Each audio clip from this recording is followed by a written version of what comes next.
در برنامه پیشین آبانگان به سد گوتوند پرداختیم و به کوتاهی‌هایی که در مدیریت محیط زیست و زیاده روی در ساخت و ساز انجام گرفته پرداختیم. آبانگان بنا داره در مورد سد گوتوند کوتاهی دیگر رسانه‌های داخلی رو جبران کنه. بالاخره ما از وزارت نیرو، مهاب قدس آب و نیرو و قرارگاه خاتم الانبیا آگهی نمیگیریم و اگر میبینید روزنامه‌های مختلف داخل کشور سعی میکنند به بهانه‌های مختلف کوتاه بیان در قبال سد گوتوند، ما چنین دلایلی رو نداریم.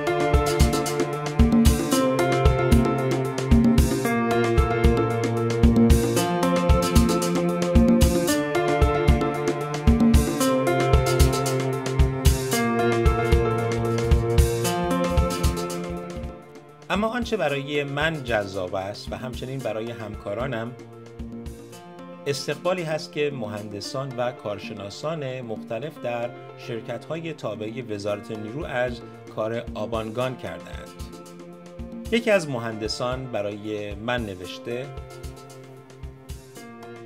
یکی از بزرگترین آفت‌های پیشرفت و تعالی کشور مصلحت اندیشی ما ایرانی هاست.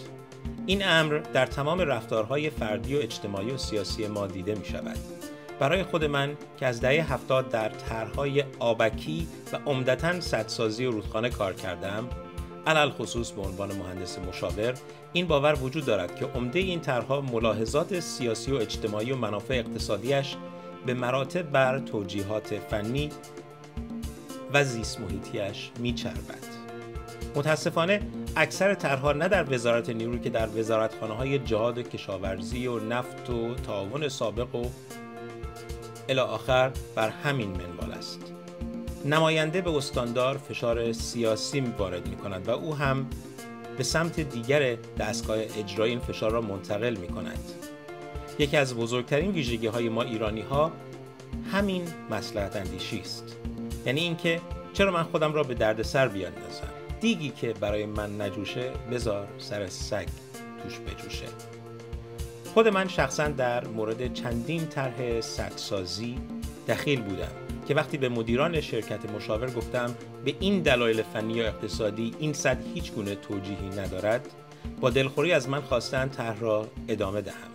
توجیهشان هم این بوده که الان اگر بگوییم توجیه ندارد، دیگر مطالعات فاز 1 و فاز 2 و نظارت بر اجرا و نظارت عالیه و بهره برداری و بقیه هم از دست خواهد رفت.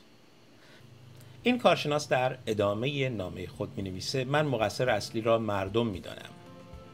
همین امثال ما بدنه کارشناسی و مدیران پایینی و میانی بیشتر از مدیران ارشد مقصریم، چرا که اگر آنها با روابط سیاسی و مناسبات سیاسی برگزیده شده اند، ما با تلاش و زحمت و کسب تجربه و کارشناسی به اینجا رسیده ایم. نبایستی شرافت مهندسی خود را اینگونه فدای مصلحت اندیشی و کارهای بی‌ارزش کنیم.